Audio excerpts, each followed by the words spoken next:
What's up, guys? You're listening to a late July edition of the SplashTag Podcast.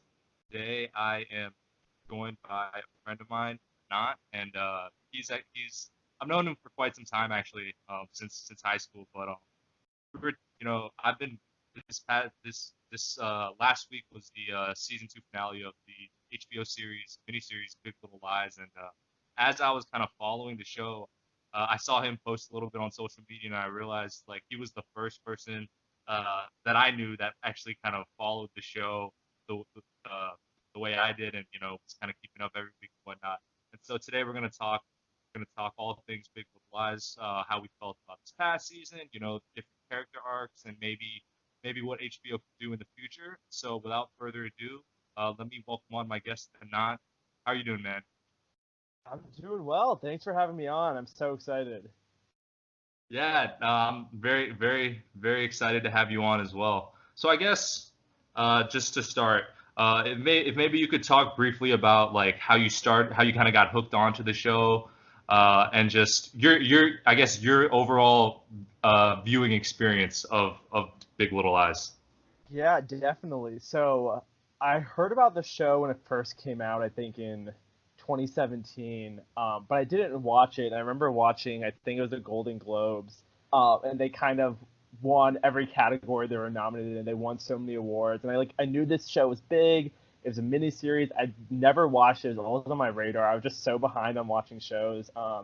And then I took a flight to London in early June, about a 7-hour flight, and they had Big Little Lies season 1 on the flight. It was 7 episodes that took up Oh, most of the flight. So I literally binge watched the entire thing on the flight on the screen in front of me, like early June.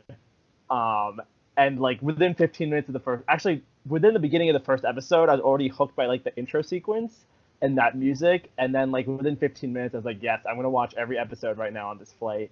And I was so thankful that season 2 had already started. So by the time I started watching season 2, I was like 3 episodes in. Um, and then I started just watching week by week, and it was awesome. wow. So okay, so your story of how you got into it is like way cooler than mine.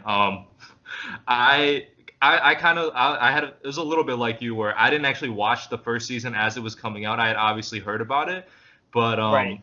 I had heard a lot like you. I had heard a lot of good buzz about it. Now I for me it was like I think July 2017, so like before Golden Globes, Emmy season and whatnot. But I basically kind of like you. I binge watched it in like 2 days because all the episodes were already out, and then was really I feel like the way season 1 ended, they definitely it was satisfying enough as an endpoint, but it also left enough room for there to be a season 2. So then when I found out they were doing a season 2, and then they were going to add someone like Meryl Streep, I was like, okay, like this is probably I was like this is probably going to be on par, if not better than season 1. And it was the first time for me, at least, that I had like kept up with a TV show like week to week, and then watched the episodes real time. Because like I feel like in today's day and age of streaming, binge watching, like I feel like that's a very rare experience. So I thought that was kind of cool that like I was actually keeping up week to week, watching the episodes real time, and then having to wait a week at the end of after finishing up an episode. Oh, you're completely right. I think I haven't. My family's big into DVRing shows too, so like I haven't watched the show like live at the time it's scheduled in forever. And I was shocked. Like I thought Meryl Streep was in season 1. Like I somehow I'd heard the buzz about Meryl Streep like months and months ago. So I Yep. just assumed she was a character in it already, and like I didn't realize that she wasn't in season 1. So like somehow this show that I'd never watched before was like I knew so much about it without even realizing I did. Yeah. It was pretty cool. Yeah, no, like sometimes like hype. I think our mutual friend Nathan Chouet has told me before. He said sometimes hype can be what kills a movie or in this case a TV series. But I will say that like though there was a lot of hype heading into season 2, sometimes it feels like you can't quite match the kind of the buzz and the hype based on the awards and the critical acclaim. But and let me know if you agree or not. But I at least feel like season 2 was pretty on par with season 1 in terms of just the satisfaction and the episode to episode experience. Yeah, I will say like the ending of season 2 was surprisingly satisfying. There are a lot of like memes saying like making fun of like Mary Louise. I think had some comment like when she first met Madeline about like calling her short and saying like she had no complaints and then actually she did. And I see a lot of tweets about that, like saying, "Oh, this ending was satisfying, but people still have complaints," and I kind of didn't get that. But like, it's what's really interesting to me is like season 1 was, they start off with there was a murder. You don't know Yep. who was murdered, and like throughout the show until about like halfway through the last episode, I really did not have an idea of who was actually going to get killed. And I went through like so many different people throughout the 7 episodes, and then season 2 came along, and it was kind of like, okay, is another person gonna get murdered? Are they gonna have the same sort of like show? Like season 1 kind of became like a mystery, and season 2, it kind of became clear halfway through the season what the big plot line was. And so I think it was just interesting how they kept it up. I thought it was really interesting, and I don't know whether they can do a season 3 or not. It's gonna be really interesting for a variety of reasons, but I think overall pretty satisfying. I agree. Yeah, wow. So in your point right there, you just hit on like a couple things I wanted to talk about. So the season 3 conversation, I think we'll talk about a little bit later, but Makes sense.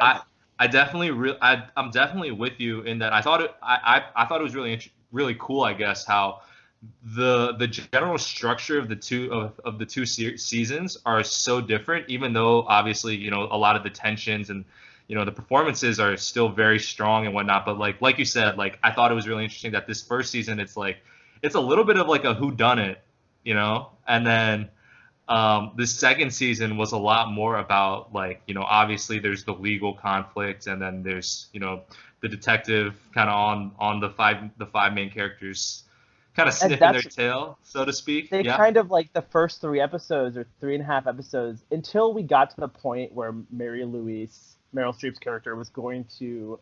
It was clear she was going to sue for custody of those children. Until we got to that point, you really didn't understand what the big drama was in season 2. Like half the characters were like, they still had this secret, this big little lie, I guess, that they were trying to deal with. Some of them were struggling keeping it a secret. But then you had the detective appearing everywhere, and it made it sound like the big drama was that this detective of this police department that clearly had nothing better to do with their time was still like obsessed with this like murder that really wasn't like, I don't even think they would even get any time or like community service. Like it was clearly self-defense. I don't know, but that's a whole different conversation. But like I thought the whole like arc of season 2 was going to be like this detective was going to come on their asses, and like suddenly um she disappeared. She wasn't even in the last 2 episodes, I don't think. Yeah. Which was kind of one loose end that I felt like they kind of tied up, but not really. Like she was in the courtroom for like the first part of the hearing, but I never saw that detective afterwards.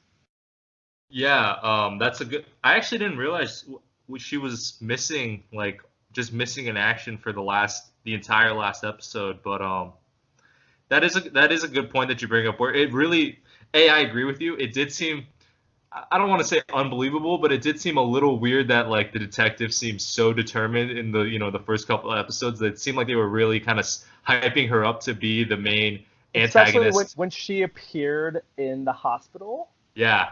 Like okay, it was kind of weird when like she like I think it was Renata and Madeline when she approached them at like a coffee shop or something, and Madeline was like, "Oh, I made this really embarrassing speech in the school," and like that whole encounter was kind of weird. But then when she was in the hospital and Bonnie freaked out, like I don't blame you. And then when you saw like Corey, Shailene Woodley's character, like new boyfriend or whatever, like coming out of the police station, you were like, "Oh shit, this is going to be all about this detective causing up a ruckus again," and Hmm. it kind of trailed off right there.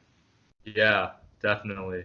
Um, Kind of to pivot a little bit, I'm gonna throw a question to you. These two. And I guess this could be new character or not, but which character did you personally feel was I guess this is a two-part question. The first being which character was your personal favorite, just kind of episode in episode out, you felt like you were like on their side per se, or kind of most invested in their character. And then the second part is like, who in season 2 do you think delivered the strongest performance? So that's more of an actor question, like from the actor's perspective. But yeah. Yeah, definitely. So I think favorite character, without a doubt, Laura Dern's character, Renata Klein. I had a feeling you would say that. And what's really funny is beginning of season 1, first episode, I hated Renata's character. She like when she made her daughter Amabella call out in front of all the children, point out who bit her supposedly, and she falsely pointed at Ziggy or whatever agreement those children had. I wanted to. That's the reason I got hooked on this show, because it was like, oh, I want to be Shailene Woodley right now, so I could fight this like rich woman who thinks she's all that. Like I was like getting heated. Like it's the drama I want in my life, but I really don't. And so like I like wanted to fight Renata Klein. Like I did not like her, and like she had some iconic scenes in season 1, but like, and she got better. But I remember actually, it's really funny through the intro of season 1 when the Monterey Five, they're in their Audrey Hepburn outfits and like doing weird things in front of the camera, like twisting around or whatever. I didn't even recognize Renata's character. I was like, who's this random woman they placed in there? And then suddenly in season 2, she like sparked into like this iconic character where every episode she has lines and like, you know, I'm not a super aggressive person, and so like when I need to be like more aggressive about things, I'm like, okay, I need to be more like her. And I think like to me, she's been like the most inspiring. She's had the biggest like, to me, change in how I felt about her from the beginning of season 1 to the end of season 2, and like she's just hilarious. So I absolutely loved her. Best acting, I think this is gonna be tough. I don't really know how they're gonna nominate for categories either. Like season 1, you had Nicole Kidman and Reese Witherspoon for best actress, and then best supporting actress was Shailene Woodley and Laura Dern. Zoe Kravitz really stepped up her game. I feel like her character had more time, essentially. Yep. And like, even though the character kind of had lack of development, kind of throughout the whole thing, but like, compared to some other characters, like, Zoe Kravitz really stepped up her game. But I don't know where Meryl Streep's going to fall, whether she's going to be a supporting actress or like a main actress. But like, I could see, you know, definitely like Emmys and Golden Globes going to Meryl Streep, Laura Dern, and Nicole Kidman. Reese Witherspoon, I felt like her character, like I was really rooting for her season 1, and this season I was just kind of like over it. I was just kind of like, Ed, decide whether you're gonna leave her or not. Like this is not a storyline that needs to be expanded to 7 episodes. Like this is the incident even happened this season, happened last season. Like that was a bit of a stretch. And poor Shailene Woodley, I feel like her acting is she's so strong. Yeah. But I feel like her character just has so much potential to like develop into this really like, she's gonna have this really aggressive moment. She almost had one banging on Meryl Streep's door, but like her character has always been so timid, and I feel like doesn't go that extra step to have that like Emmy moment or whatever. And like I feel like she just doesn't get enough airtime to really be like, season 1 I felt like it was like she had such a strong tie-in, but this season I felt like wasn't as much, just the storyline didn't allow her to act as much as I feel like she could have. Yeah. You bring Sorry, up that was a lot there. Yeah. No. That's total. That's why I have you on. All the men are pretty much irrelevant this season, for lack of a better term. Without like Alexander Skarsgård, none of the men really have, like Ed had a bigger role, but like they're kind of irrelevant. Yeah, I would agree in that. I definitely think that Ed was the one who maybe had more to do this season. Last season, he was kind of the really responsible, good husband / dad, who, you know, there wasn't. I don't feel like there was too much conflict for him last season, season 1, and then obviously this season when he gets, you know, when there's the Reese Witherspoon's affair is revealed, like he obviously is kind of has a little more conflict to that. I guess one thing I personally think, I guess to give a little bit of my perspective is on the question is like, I was not a fan of Meryl Streep's character like at all, but I really think that, so like, you know, I think I think that her performance was so I might have to concede that she might have been had the strongest performance. Maybe that she's definitely up there for me because As in, like, I think like Meryl Streep has such a reputation that like yeah, everyone's like they can't come in hating a Meryl Streep character, but only Meryl Streep has the talent to play a character that could possibly make you hate Meryl Streep. Like, she's exactly. just so talented. Yeah, I Yeah, totally. like I think it was the yeah, last episode. It was kind of like I don't know. I feel like last episode it wasn't as dramatic for her as I expected, but like yeah, it was just so satisfying to yeah. She was a whole nother level. I agree. yeah, and it was just like I just resented that character so much. Like, and what's Oh yeah. crazy to me when I was thinking when you think about that character, she is doing things that I just absolutely resent. She's like, oh, she's definitely pretty. She obviously has an agenda, and that is to kind of protect Oh and my find gosh, yeah. Like protect especially her when you son's find out in the end memory, she's honor his memory. But like when in the end when you find out she's been like video recording stuff and like you're like oh my gosh, like yeah, that like holy crap. Oh, but like I kind of like it's kind of like I don't know if you heard there's like a deleted scene where like Madeline throws an ice cream cone at her. yes, Um, yeah, so I like it's kind of saw. like damn. I kind of wish I wish more of the Monterey Five would have confronted her, like because I felt like people weren't making her feel Yeah, uncomfortable enough. She was like the mom and then like a widow and everything, and I was like, I do not like this character. Make her feel uncomfortable. I want to see her snap. yeah, and what's crazy is like, I really felt like there was just something about that character where she does this, where she was so kind of like playing naive, where it seemed like she was acting naive, but at the same time, like just kind of pushing. She was essentially kind of branding herself as like I'm just a caring mother who Oh, wants to 100%. honor her son's memory and whatnot.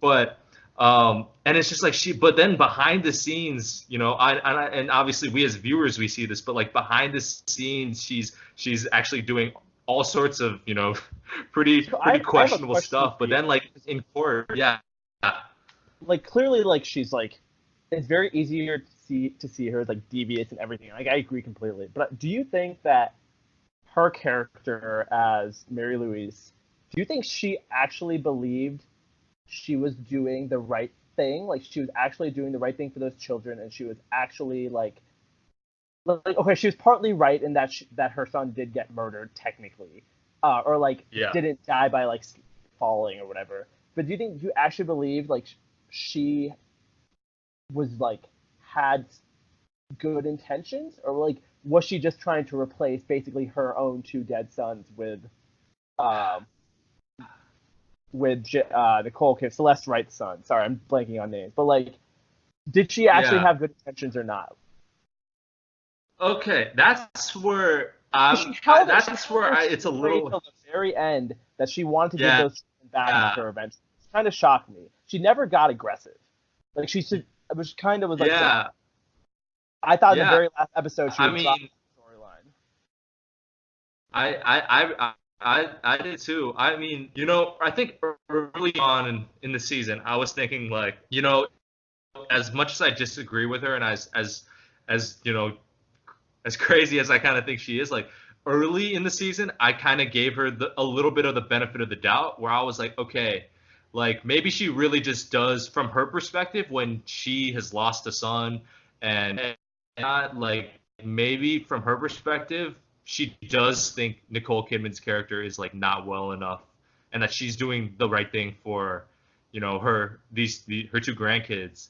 But like as the season kind of progressed, and then obviously they reveal the car accident that she had with Perry. As that kind of played out, like as the season kind of went along, I started to deviate more to the like, nah, I think she's trying to dig to like the cause of her son's death, and potentially just kind of replace feel be to again a mother figure for two kids. And what's funny is like you thought she was like working with the police secretly because all the Monterey Five were listed as potential people who could be called up for the hearing. And then, like, you heard the incident where, like, the lawyer brings up, like, did you kill Perry Wright because they found out, like, scientifically he couldn't have fallen that way on accident or whatever. And, like, Celeste didn't have to lie. She technically did not kill him, but, like, it kind of shocked me that, like, the rest of the other four of the Monterey Five were never, like, brought to, like, implicated in any way or brought up. I don't know. It was, like, creating drama early in the season, like, oh, shit, like, they could all be brought up to the court and then it not be as big of a deal as I thought it would be. Yeah. Now that I actually kind of wasn't thinking about that in the moment of watching the show, but now that you bring that up, I do think that's a really interesting, I guess, just creative decision that they chose to not, Meryl Streep's lawyer bring one of the other four to the stand. But at the same time, I do wonder if maybe that's just more so that they're trying to make this legal conflict is very much Meryl Streep versus Nicole Kidman. And so right. I don't know. I feel like maybe the Nicole Kidman's lawyer could have, I don't even know the legal term,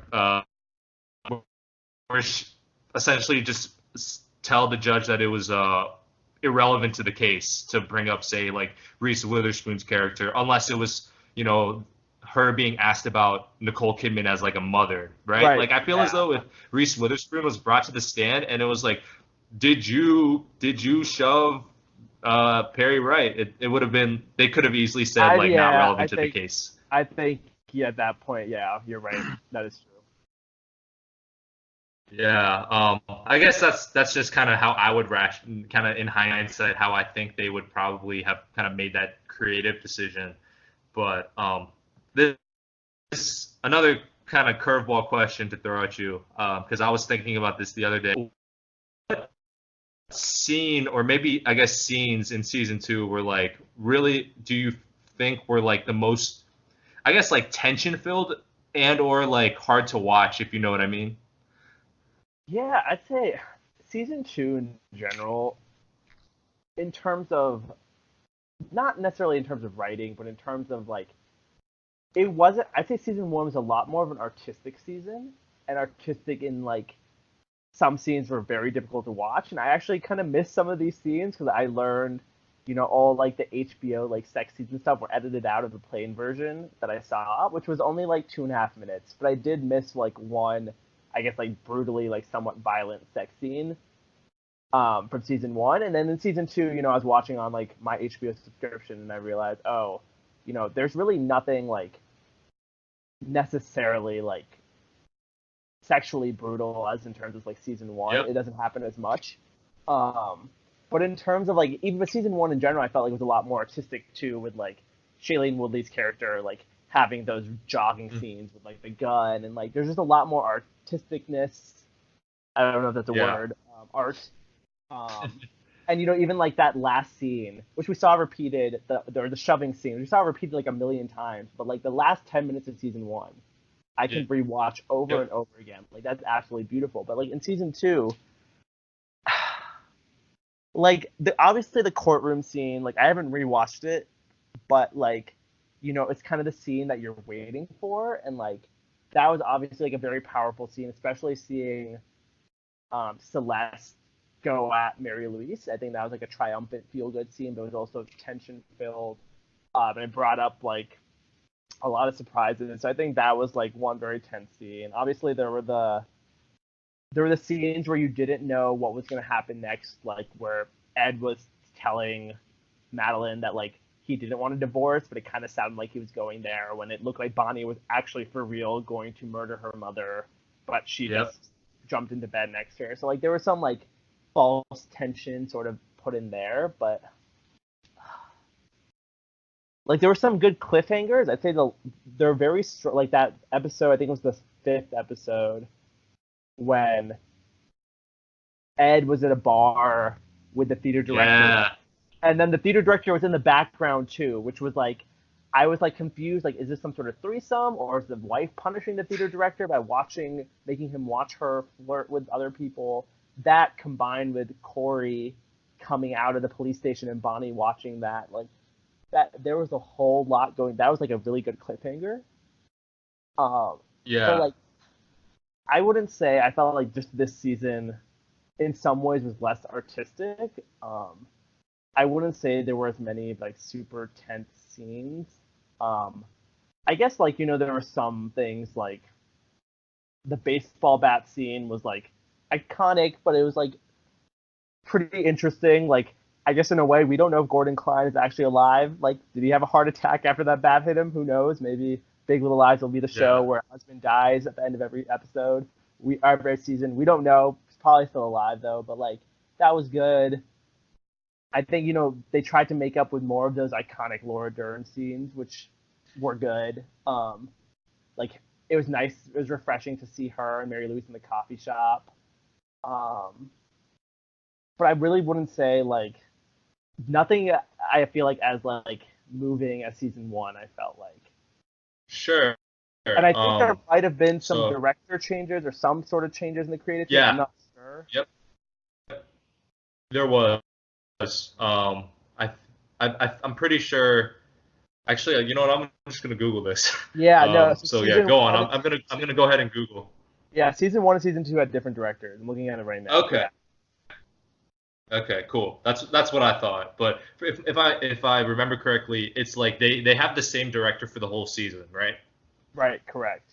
Okay. Yeah.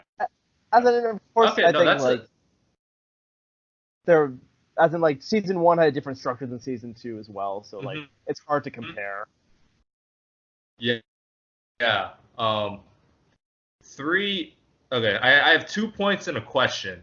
Go for it. So the first being, this is not like a griping point. This is just an observation I had. I feel like season one had a lot more of the kids. I like What's interesting is like yeah. one, I think no, I agree with you completely. What's interesting is so Ian Armitage, who plays like Ziggy Chapman, Jane's son, he was like listed as a recurring character for season one. He, along with Abigail, Madeline and Nathan's elder daughter, they're both no longer recurring characters in season one. They're like characters in season two. So I'm assuming that means I don't know what that means, but I assume that means they're paid significantly more. And I know I read an article where the actress who plays Amabella got paid $20,000 an episode she was in for season two. So I think that everyone was just asking for more money, and potentially that could have had something to do with it. But this season was very much focused on Celeste, I will say. Yeah. So you're right. I feel like the kids get less screen time. Like Chloe and Bonnie's daughter, kind of somewhat irrelevant to an extent. Yeah. Wow, I actually didn't know about that. Like the whole, them increasing their salaries. And yeah, I think part of that's just actors. natural show business stuff. But yeah. Yeah, absolutely.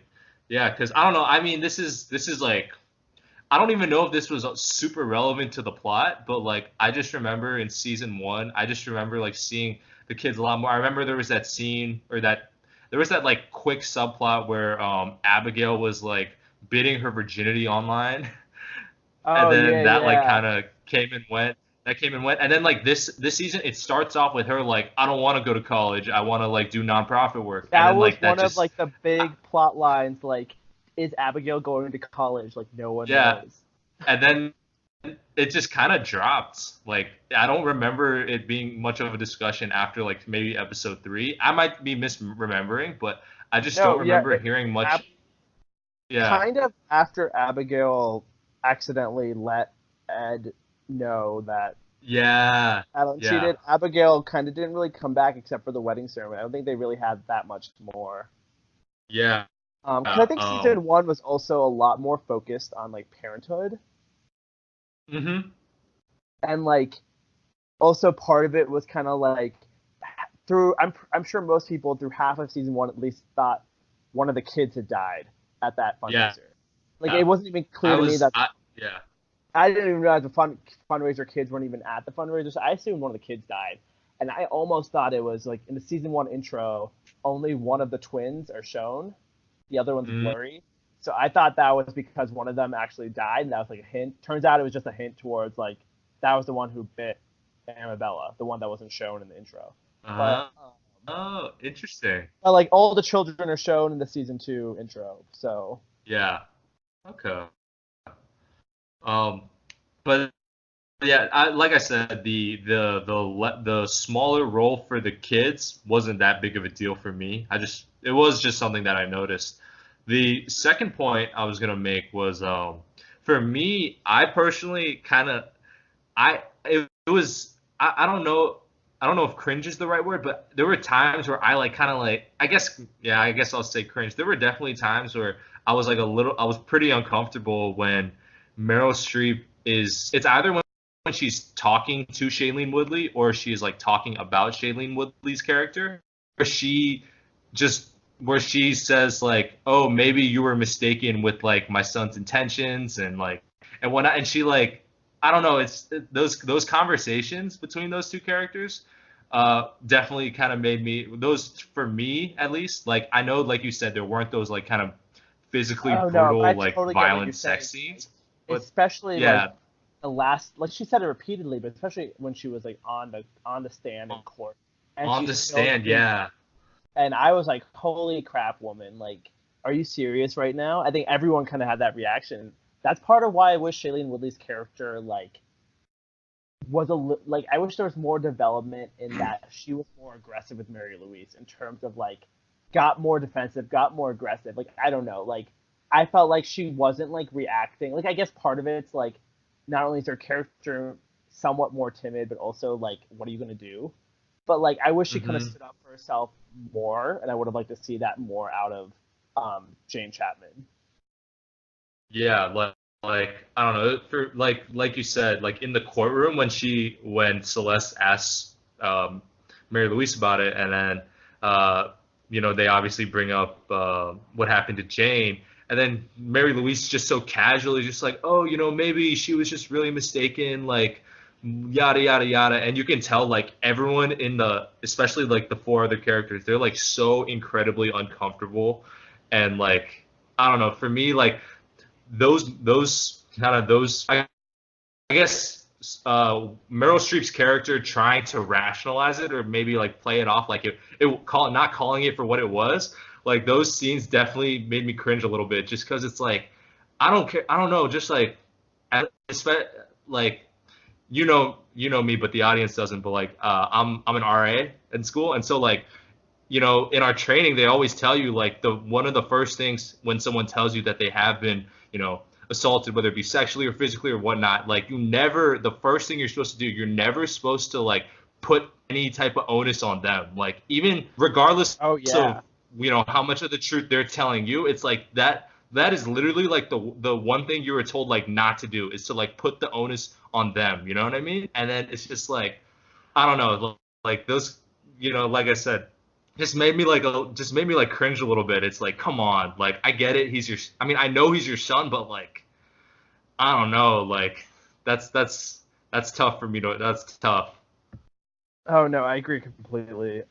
It's just so interesting how that became a constant point that didn't get like finally even after the video was shown of Perry like beating up Celeste in the courtroom, like the fact that Mary Louise came back to her house to deny it, that scene actually kind of Yeah, made me that uncomfortable. When she came back to the house, like, why are you saying these lies? And I was like, are you serious right now? You're the one who's spreading all these sort of lies about Celeste, which also, speaking of like things that were kind of messed up, I don't understand why like Celeste.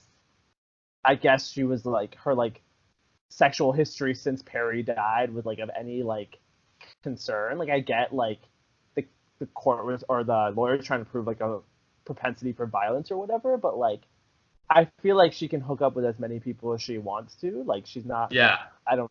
Like I felt like that was like okay. What are you trying to point here? Like we're like in a more modern society. This like should be more acceptable now in everyone's eyes. I don't know. And like the judge was against it too. And like I don't know. That just yeah. felt like unnecessary. Uh, I'm definitely with you there. Like Like why are we obviously shaming her? we understand. Yeah, agree. We obviously we understand kind of what angle the lawyer was trying to take, but I personally don't see that as like a problem per se. Like if anything, like I think the medication and like the car accident were like really strong points in their case.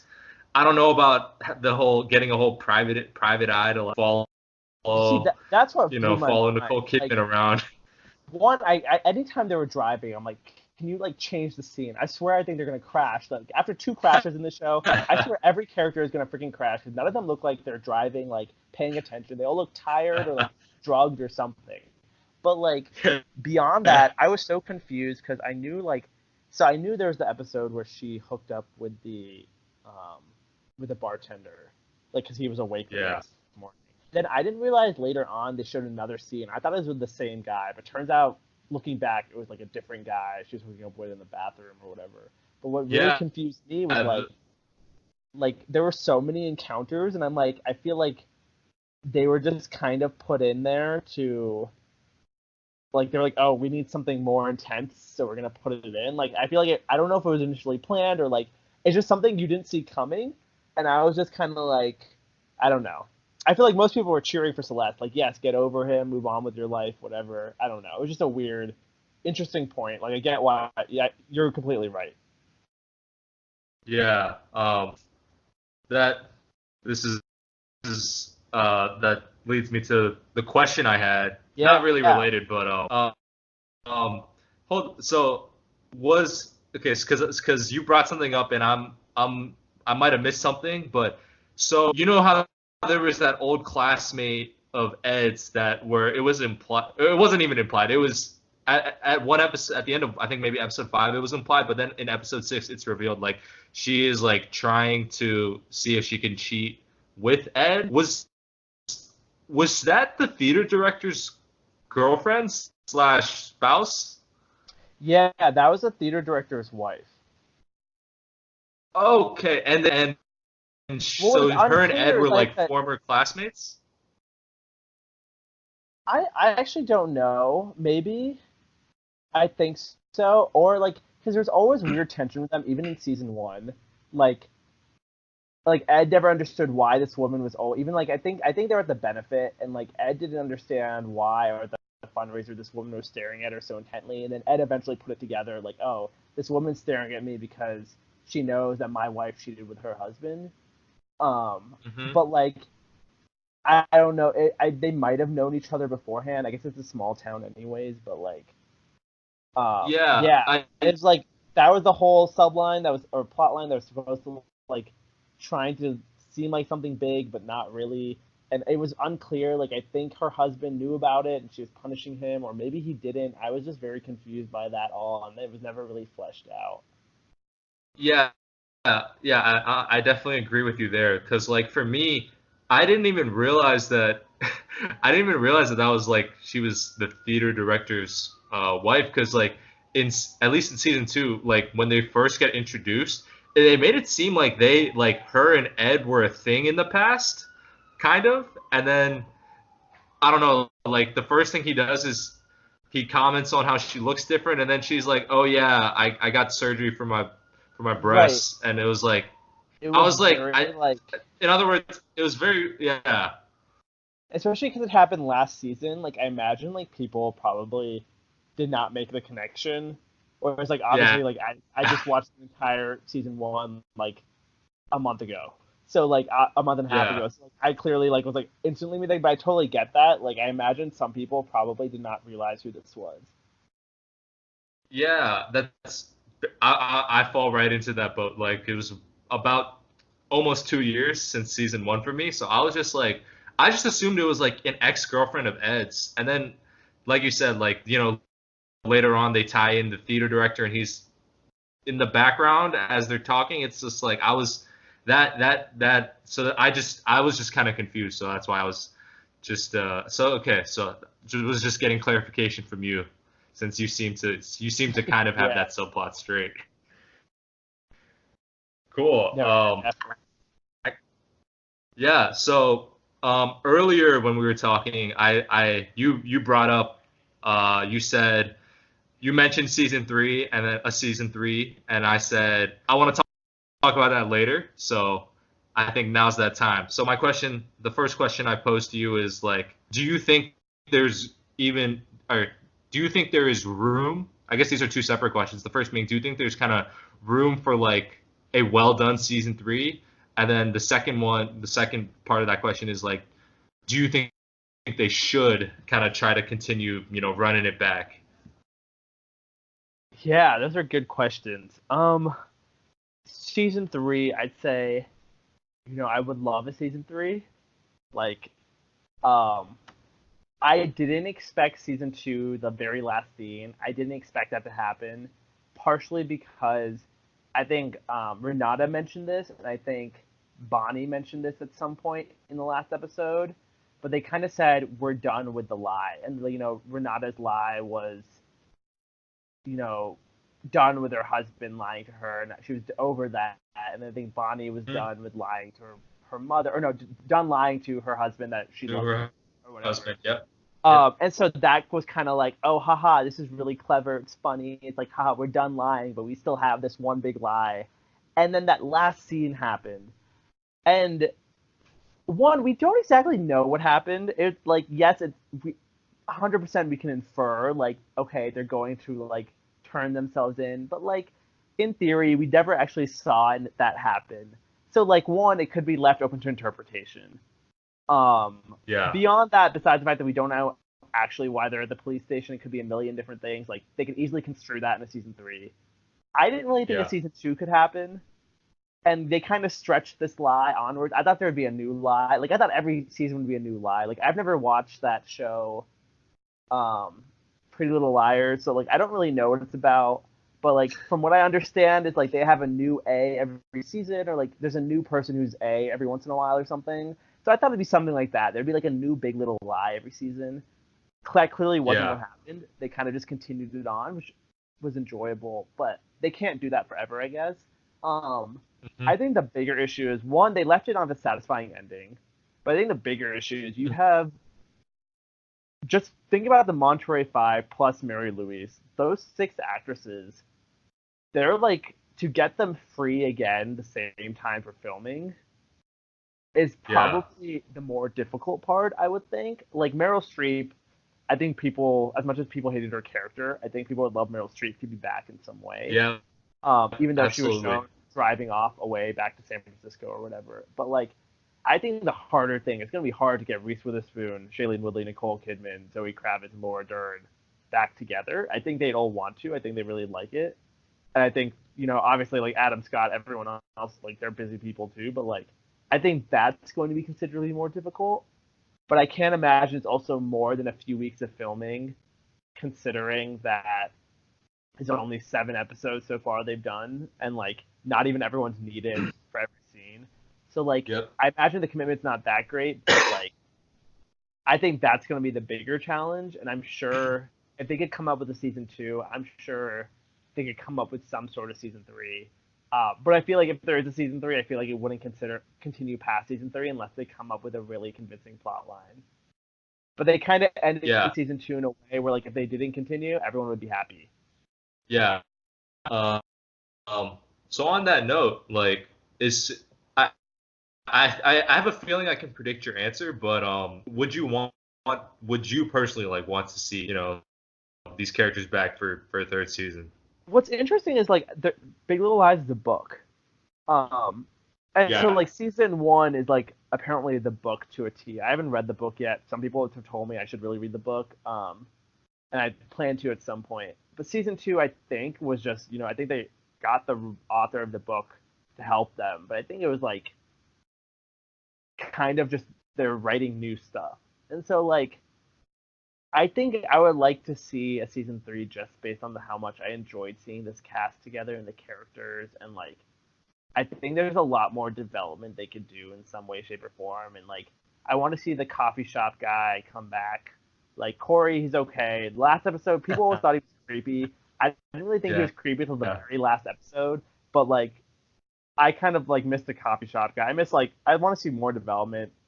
I think people love, like, the bitchy parents fighting each other sort of thing, and like, but I think they've also left it in such a way where like it's going to be difficult in some ways, or like they left it in such a way where like people should be satisfied where it ended. So I guess I'm satisfied, but I would love to see it continue. I think it's definitely one of HBO's better shows. Apparently it was better than the last season of Game of Thrones, which I haven't seen yet, but like I believe it.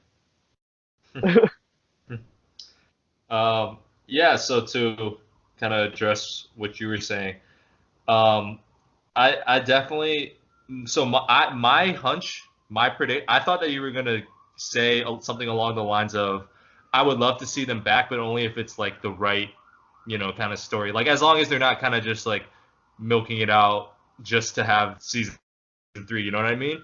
Right. But I don't I know think they're gonna have to if I'm focus breaking on a news to character you. that's not Nicole Kidman. I think like her. I think Yeah. she's as fleshed out as we can go. I think we have to move on to like someone else. And I don't know who that someone else would be, because like the whole story kind of revolved around pushing a dude off a cliff or off a staircase or whatever. Yeah. So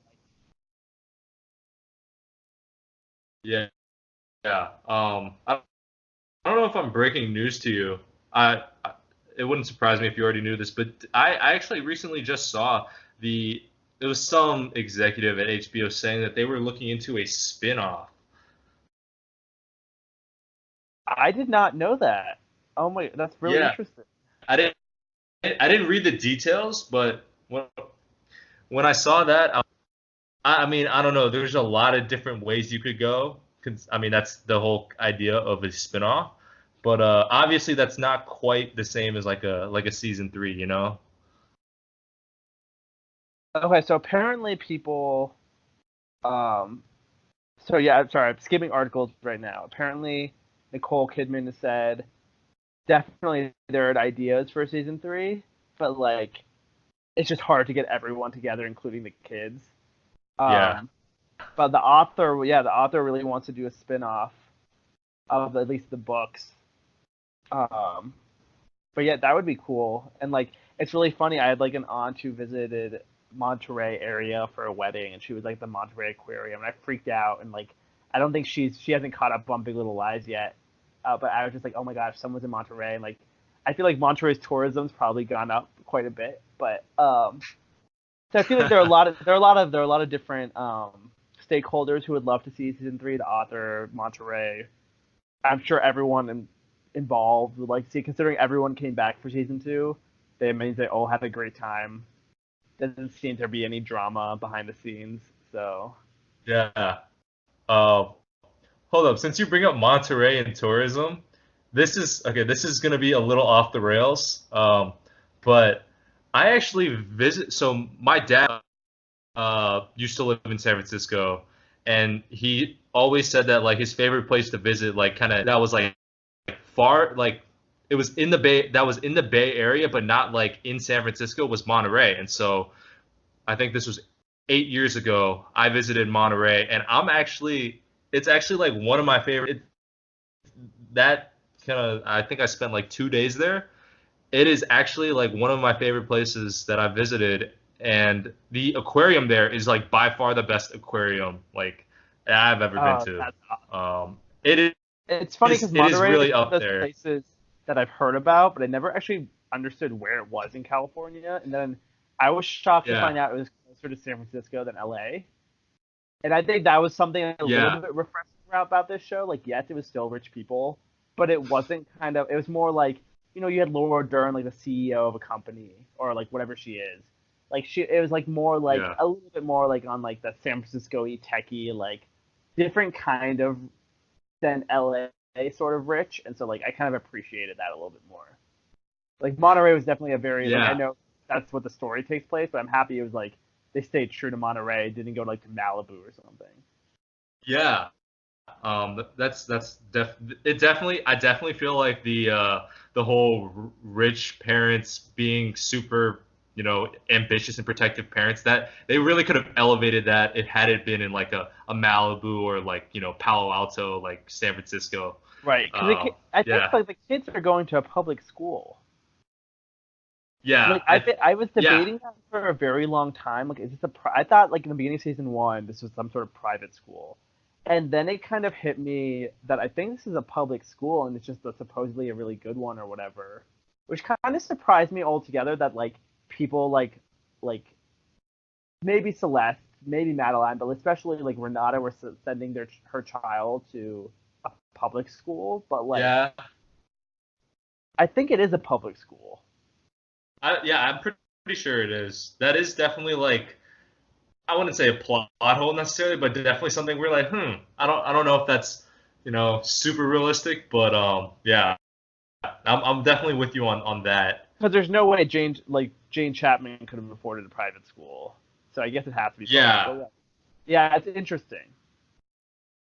yeah. I for my and at least when the vibe I always got when I watched it was that like who Renata, Madeline, and then Celeste were like the probably like the three of the rich, like kind of the wealthier in that class, and most of them were probably just kind of middle Right, class. especially the way like all those That parent yeah, interviews were like they were kind of like, oh, these are the snobby rich they just seemed people. yeah, yeah, exactly. It seemed like they were like the really upper end, and so I guess that would be the justification. It's like every not every, but a lot of public school classes they'll have the majority of them will kind of be in that kind of upper lower middle class, and then there's a couple rich kids, and then a couple lower people on the lower side of the bracket. Yeah, yeah, I agree completely. But yeah, yeah. Anyways, I said all that about Monterey just to say, like, I don't know. For me, as someone who like has been to Monterey and really likes it, I found it kind of cool that it was like such a popular show was actually like set there because how the movie and television is like if you can set you generally you want to set a lot of these stories are kind of set in like these more well known places like LA, San Francisco, Chicago, New York, et cetera, et cetera. So it was cool. It was just kind of cool, like to just kind of see like roads and I was like, oh, not that I like, the very opening scene of season one when they're driving to the first day of school. I can't say that I've been on that road, but I've definitely like when I remember being in Monterey and being on those types of roads, that are by the coastline. There's like a rock like in the middle of the ocean, just like there, and it's like cloudy. I don't know. I just thought this is totally unrelated to like the actual like show and blah, but I just think that's like so cool that I had been there and I'm a fan of that city, and I was like, oh, this is a popular show, critically acclaimed show that's being set there. Oh, I agree completely. I Yeah, agree. I'll I'm pretty sure one of my old profile pictures is me standing on it's called the Sea Lion Rock. And it's what it sounds like behind you. If you like take a picture, there's like behind you, there's like a rock full of sea lions. So I'm gonna dig Oh, that up. that's It's an old archive, but I will send that your way. I would love to see that. Yeah. Um. So we're kind of approaching the 60-minute mark. So I guess I guess I kind of just want to wrap up, this recorded discussion within like 5-10 minutes ish. So what were some I've been asking you a lot of questions, but like what were I guess maybe just some interesting points you saw or maybe questions that you wanted to kind of just throw out for discussion? Yeah, so I think my big one, I think we sort of talked about like this detective, like there was sort of this plot building up. Maybe that was the whole point, to create a false plot that this detective was still actively after them. Red herring. Yeah. Yeah. Um,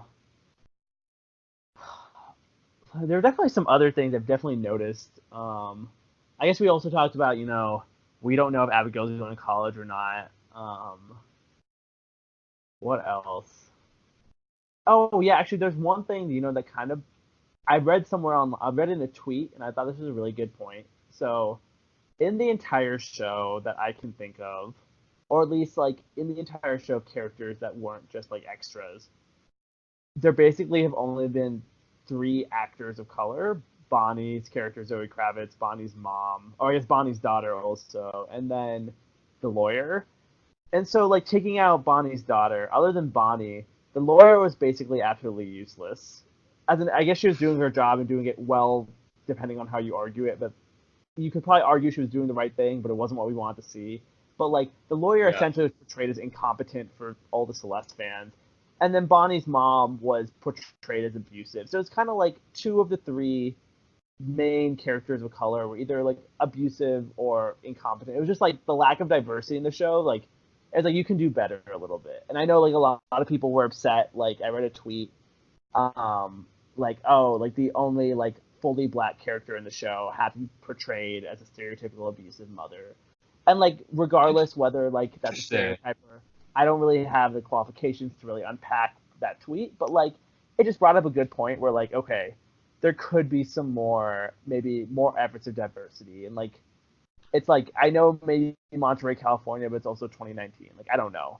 Especially if like all the main characters are white, we can maybe have like a, I don't know, a non-white person involved in some. Yeah. Oh, I guess the detective's yeah, also not white. Detective. Like, I was forgot, gonna bring that up. The detective. Yeah. But also everyone hates the yeah, detective too. Just to put that out there. Yeah. Yeah, no, that's a good point. I hadn't really thought about that. And I actually think it's interesting. I'm pretty sure when you're first introduced to Bonnie's mother, I'm pretty sure one of the first things she says is like, this town is like full of white people. Like, yeah, no, that I really could be funny. wrong. She might have said something along those lines. Yeah. Yeah, I yeah, think because like I Rich remember might her saying like, yeah, because I remember her saying to, Zoe Kravitz, like, it's weird that you moved to a town like this. And then obviously she brings up the fact that it's like a predominantly white community. But no, that I hadn't even like explicitly thought of that. Like, That's why I'm saying the for fact season that like, 3, Abigail should go to college and find a best friend or boyfriend or whatever that's like a person of color. I think that's a great way to add some diversity. do you think Abigail do you think Abigail ended up at Stanford if she does go to college?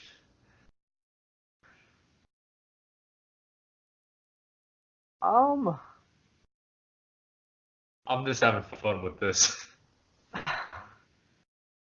as in, like, I feel like this is a complicated question. Like, academically, I'm not sure if Abigail was really strong. They never really hinted at it except the fact that she, like, did not try on her SATs. She, but also, presumably Ed's a very rich person, and also, like, at the end of the day, you can make, there's an argument that colleges are also, like, applications are based on your competition in the area. I don't know what kind of competitiveness Monterey, California really has. But of course, California probably Ooh, has a lot yeah, of competition to get into Stanford. I yeah, feel like if they did yeah. put her into Stanford, they could make a convincing argument as to why, and people are just going to overlook it. Um, if this was like a show in like Massachusetts, I do not think she would have a chance to get into Stanford, unless her parents are really rich. Okay. Like, I don't know. Yeah. I'm just having fun with the Yeah. questions. Like you said, there's really not enough. There's really not enough information to go around, except that she's really passionate about, a couple of these, Right, and like that's probably couple gonna be her argument. issues. But If like say yeah, show her as a Stanford student, that's going to be her argument. I think logically for the show, it makes sense if she was at what are the nearest schools? Stanford and Cal Berkeley. These are the yep. probably nearest big schools, so that would make sense. So she could be nearby, unless there's some other local California college that's closer to Monterey. I don't know. Uh, Yeah. No, I'm like I said, just a fun little teaser. I guess last question. Yeah, last question. I'll let you go because I don't mean to hold you up too long. But oh yeah, no let's worries.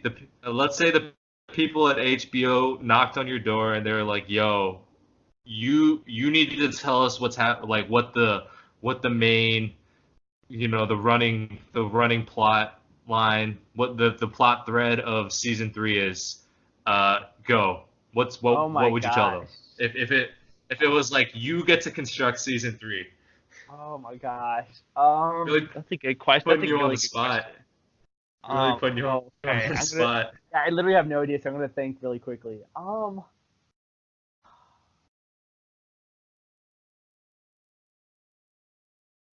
I think part of it I want to see, Renata's rise to the top. She said, "I will rise again." That's sort of a rise, because in the last scene she was driving like some dingy Corolla or Camry or something. So like her rise to the top, I think we want to document that. I think I don't know, because season 2 left off in such weird ways that like I don't know where like is Bonnie gonna get a divorce? Like I don't know. Like I feel like that's not a plot line I want to explore for like a whole season. Shailene Woodley's character, I don't know. Like I can't decide what more drama there could be. I guess Do you like think? Yeah. I think they had to have not told the truth in that police station. They must have not been going there to tell the truth. That has to be some of the drama, or like I don't know. Do you think? Okay, interesting. Because Or I mean, they had yeah. to Go make ahead. drama out of something else. Like I love when Madeline was involved with all that play stuff and Avenue Q and stuff. Like that was kind of exciting.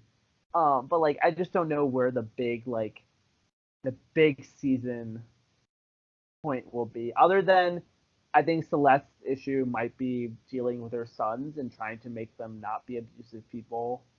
Because obviously they have somewhat of a propensity to violence, but that's also their children. But like that's Hmm. clearly been a concern, and Celeste is freaked out. So I think that's gonna be, if anything, that could be her character plot line. Um, I don't know really about the rest of them. Okay. Um, yeah. No, I really put you on the spot. To What do you think?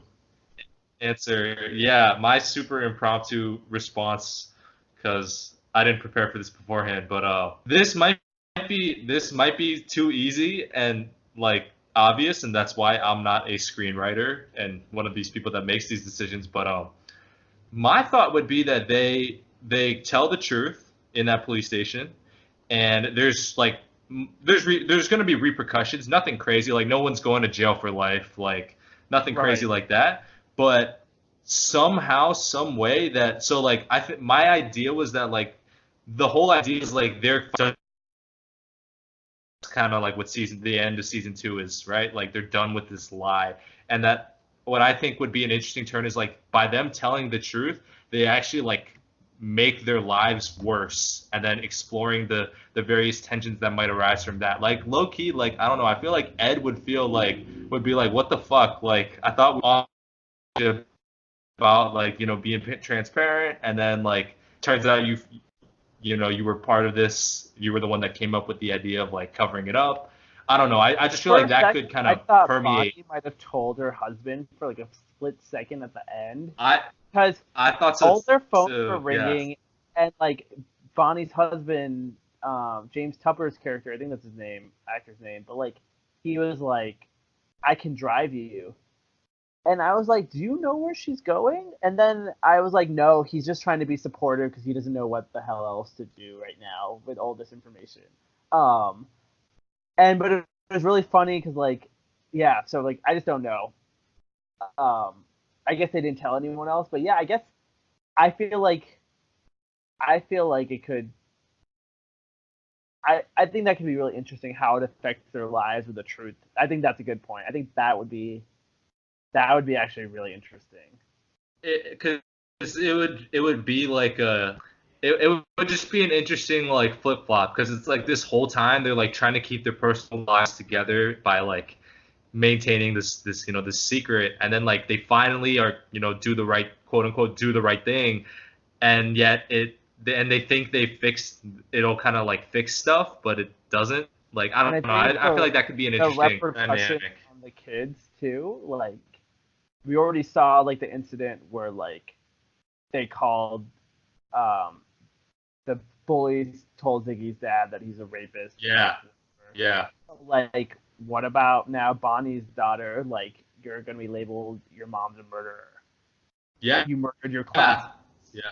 Yeah, like it's just gonna be like a very complicated. Like, I think that's really interesting. I'd be down to see that.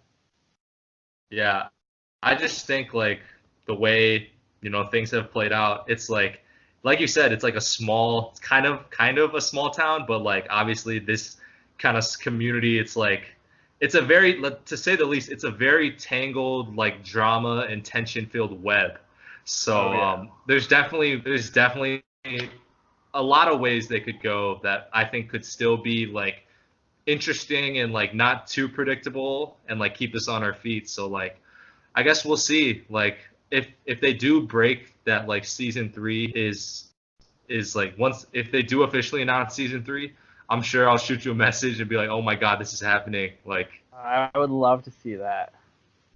I think yeah. we first have to see, which I'm sure it's going to do well with the award season. Like obviously, Yep. like they're not going to be in like the Emmys until next summer and whatever. But like I think they're going to wait for that. Not that it's going to make an impact, but I think that's going to be motivation on how it does during award season.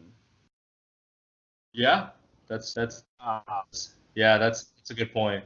and it's hard to tell right now because like this made it just after the June 1st deadline, so like basically there's a whole year of TV shows still to come. Mm-hmm. Yeah, no, I hadn't even realized that it was like it came out. It started. I think season episode 1 dropped like early June. So I hadn't even thought about that. Yeah, look, because I was like looking, they just announced the Emmy nominations like last week, and I was like, why is Big Little Lies on here? And they was like, oh, they don't qualify. Interesting. Um, Interesting. yeah. Yeah.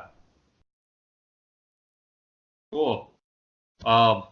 So we've been recording for about like almost like 70 minutes now. So I guess I'll end our discussion there. I'm sure we'll chat about maybe articles we read and just stuff we find out. But once again, thanks for coming on. Yeah, thanks for coming on the podcast. Thank you for having me. It was nice to kind of. Of course. Yeah, it's nice to kind of talk about have a different kind of conversation because on the podcast. So once again, I want to thank my guest Anant for joining me today, and I want to thank the listeners for listening. And if you haven't done so already, please subscribe on whatever medium you're listening to, whether it's SoundCloud, YouTube, Apple Podcasts, or Spotify. Once again, thank you for listening. Thank you, Anant, for joining me, and you'll hear from me soon.